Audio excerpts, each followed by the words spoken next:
Assalamualaikum warahmatullahi wabarakatuh. Kembali lagi di channel Ngulik Horor. Channel ini menceritakan tentang kisah-kisah misteri. Kali ini saya akan membawakan kisah misteri yang ditulis oleh @penulismalam94. Kalian juga dapat mengunjungi tweet beliau langsung ya. Nanti link saya akan sediakan di kolom deskripsinya. Oh ya, di dalam cerita ini nama dan tempatnya disamarkan semua ya, untuk menjaga privasi pihak yang terlibat di dalamnya. Yuk, daripada kita lama-lama, langsung saja kita simak ceritanya. Bismillahirrahmanirrahim. Kali ini saya akan membawakan kisah misteri yang berjudul Keranda Terbang. Berlatar di tahun 2010, menjelang erupsi dahsyat Gunung Merapi, di kampungku santer terdengar adanya berita keranda terbang. Aku yang masih berumur muda belia saat itu sama sekali tidak mengerti apa maksud dari keranda terbang. Namun kakekku yang memiliki ilmu kebatinan selalu memperingatiku agar tidak bermain ataupun keluar rumah lewat dari jam 7 malam. Pokoknya kamu harus manut sama perintah kakek untuk tidak keluyuran malam hari, Fit. Memangnya tidak cukup waktu main kamu seharian dari pulang sekolah sampai menjelang maghrib? Ucap perintah kakek menolak kerengekanku untuk bermain bersama teman-teman. Oh ya, biasanya tradisi di kampungku ini kalau ada peristiwa bulan purnama, anak-anak kecil sampai dengan anak remaja itu saling bermain di luar rumah. Karena cahaya bulan sedang terang-terangnya, dan juga mereka menikmati keindahan langit di malam hari. Karena aku yang terus-menerus merengek untuk bermain keluar, kakek pun hanya bisa pasrah dan mengizinkanku untuk pergi bermain. Kakek sempat berpesan kepadaku, jika aku ataupun teman-teman melihat ada keranda terbang, sebaiknya lari pulang dan jangan diikuti ataupun didekati, karena niscaya kampung tersebut akan terkena bencana dan orang yang mengikuti keranda terbang tersebut tidak luput dari malapetaka. Ah, itu mitos aja kek. Tahun 2010 kok masih percaya sama hal-hal begitu? Ya udah, Fitri pamit main dulu ya. Assalamualaikum. Sahutku membalas perintah kakek, dan aku langsung cepat-cepat berlari pergi karena sudah ditunggu oleh beberapa temanku di luar. Menjelang malam, langit semakin indah dipandang. Aku mengurungkan niatku untuk pulang ke rumah, padahal jam di tanganku sudah menunjukkan pukul 8:30 malam.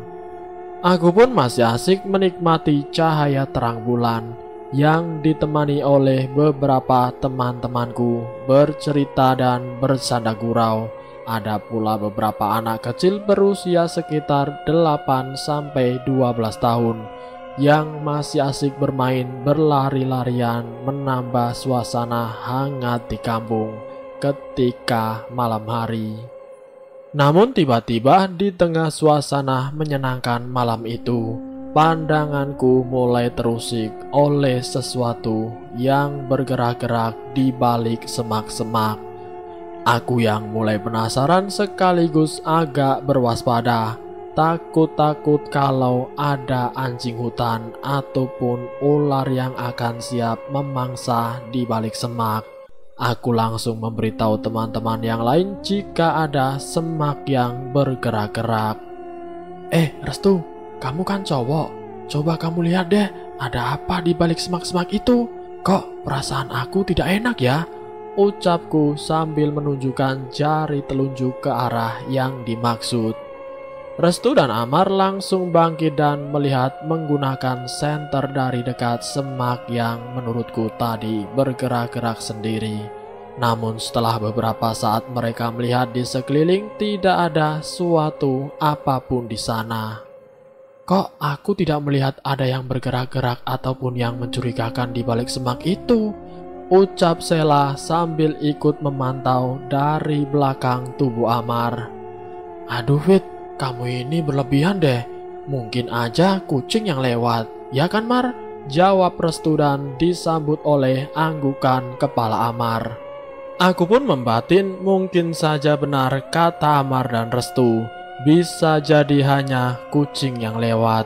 Sekitar 15 menit berlalu pandanganku kembali diusik oleh sesuatu yang kemudian bergerak-gerak lagi di balik semak-semak itu.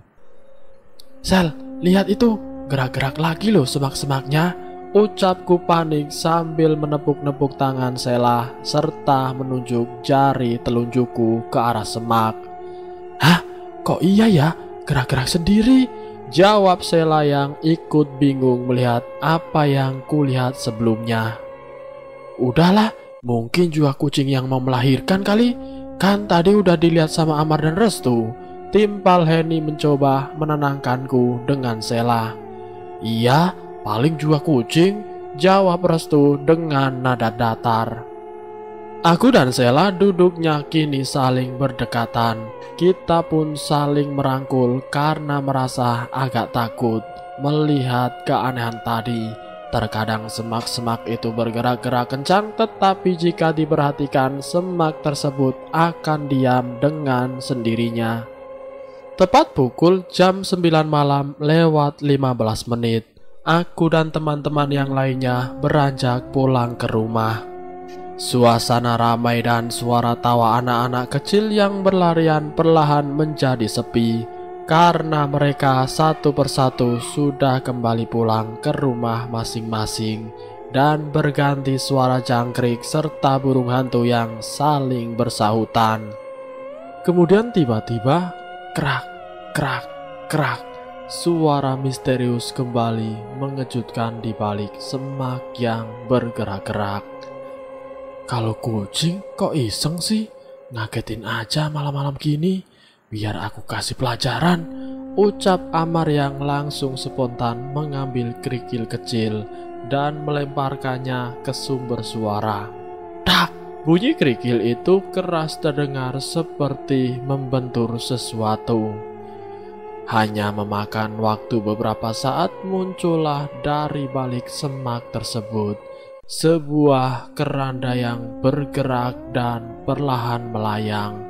Astagfirullah, ya Allah, kerandanya terbang, teriak kami semua ketakutan. Aku yang sudah panik dan lemas masih teringat akan pesan dari kakek agar tidak mendekati keranda terbang itu dan langsung lari pulang ke rumah. Beruntung karena rumah kakek itu dekat, tidak sampai 5 menit aku berlari. Aku pun sudah tiba di depan pintu rumah yang rupa-rupanya ada kakek di sana sedang menungguku pulang. Dengan terbata-bata dan bercucuran peluh, aku menceritakan apa yang baru saja aku lihat bersama teman-teman yang lain. Mendengar hal itu, kakek langsung mengajakku masuk ke dalam dan memberikan aku segelas air hangat yang sudah didoakan. Kamu kok ngeyel sih Fit dikasih tahu? Kakekmu ini sudah banyak makan asam garam. Jadi kalau dikasih nasihat, mbok yo didengar toh. Aku hanya mengangguk mendengar kakek meneruskan pembicaraannya. Ini pasti ada sangkut pautnya dengan bencana yang akan menimpa desa.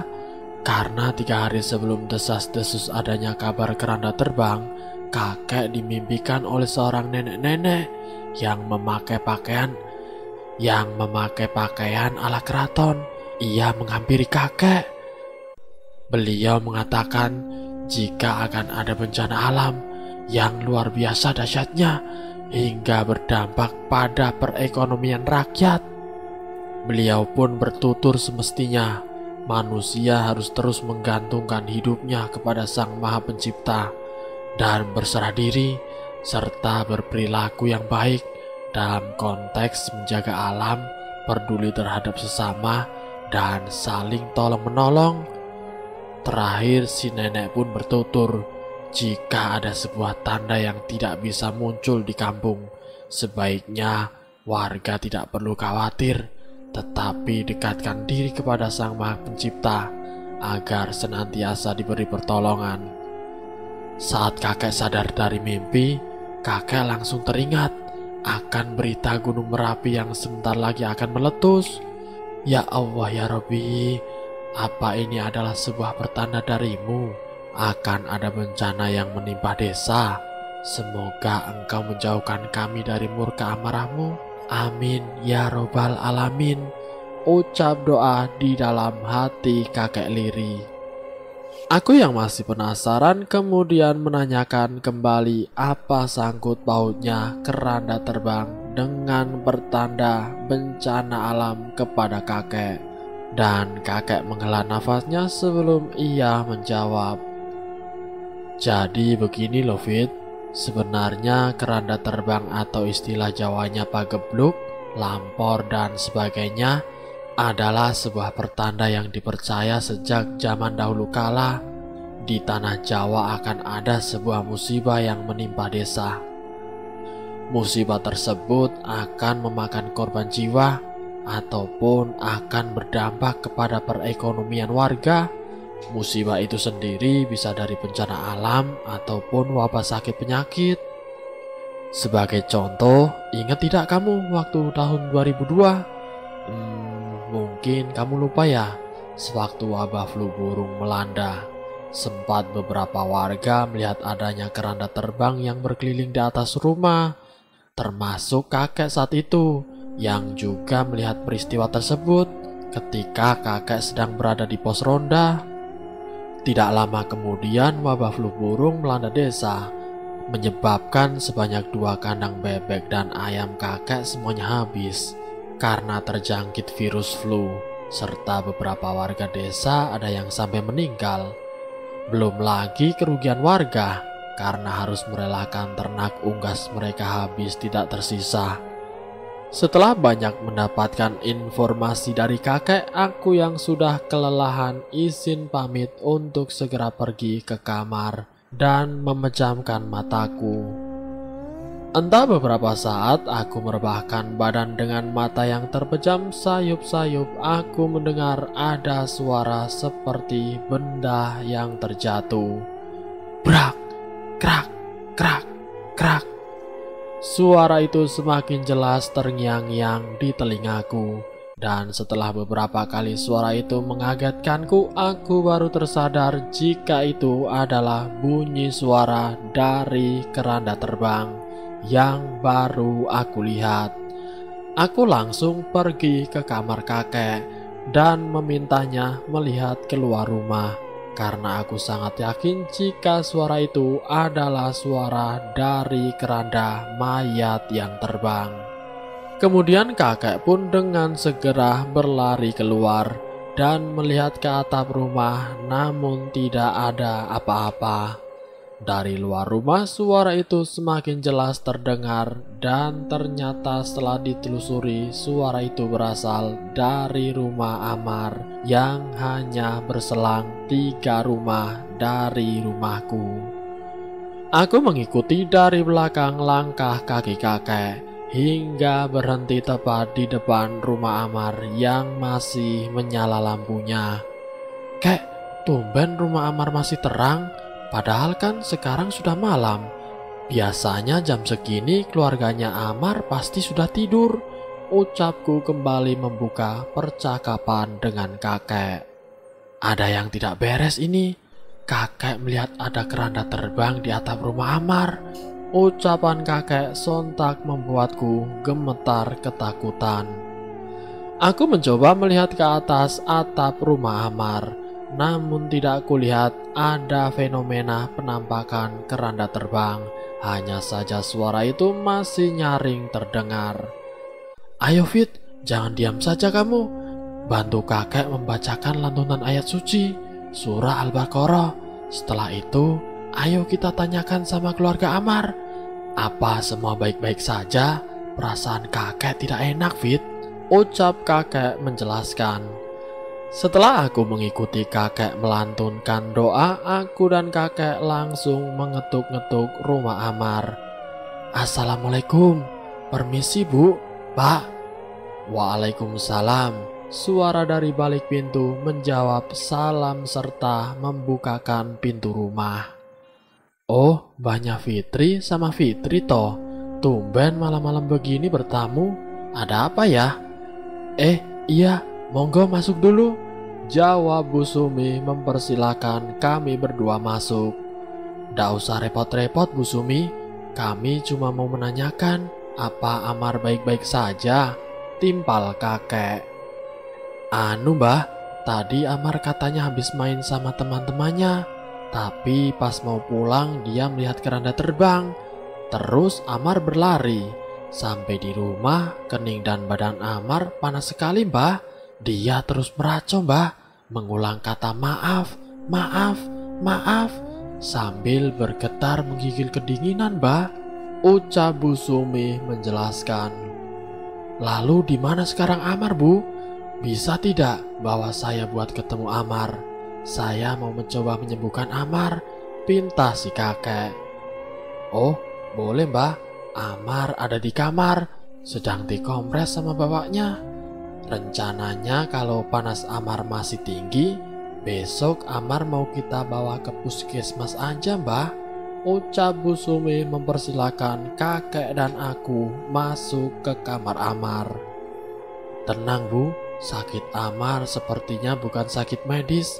Ini cuma karena Sawan melihat keranda terbang Bu, jawab kakek datar.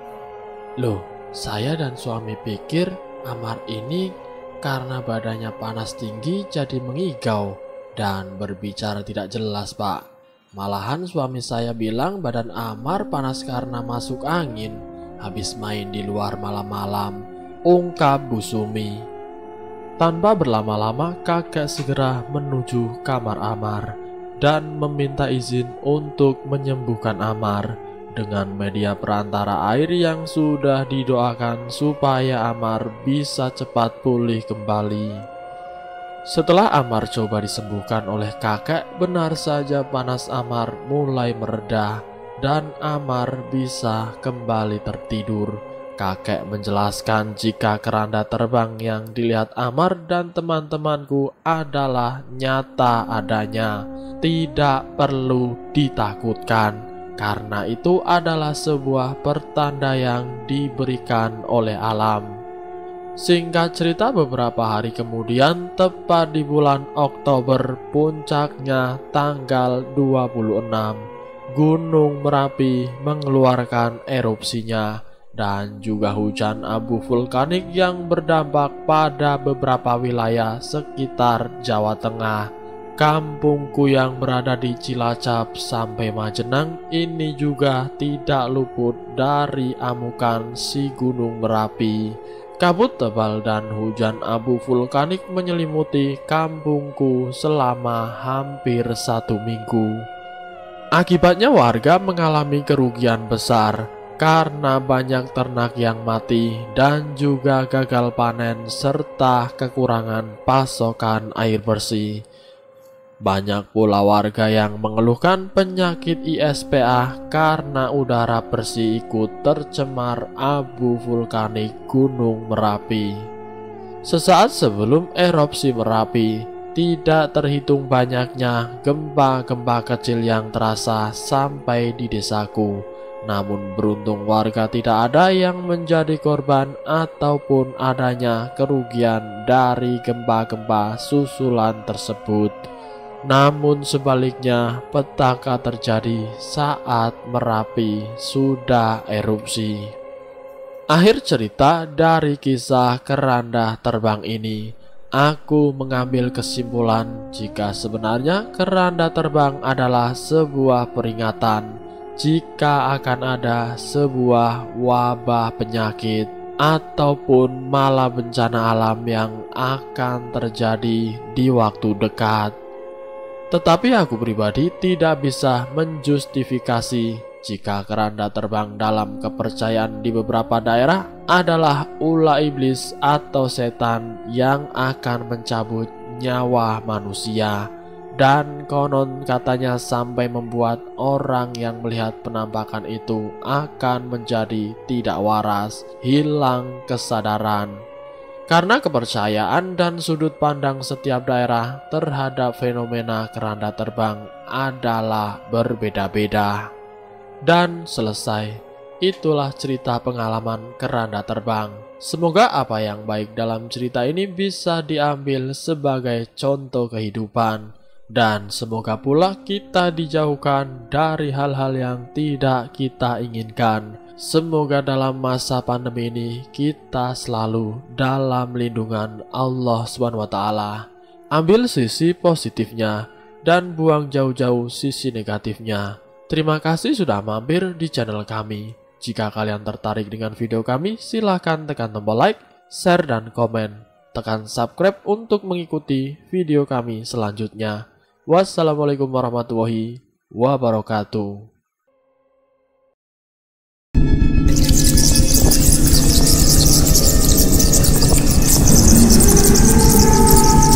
Selamat datang di channel Ngulik Horor.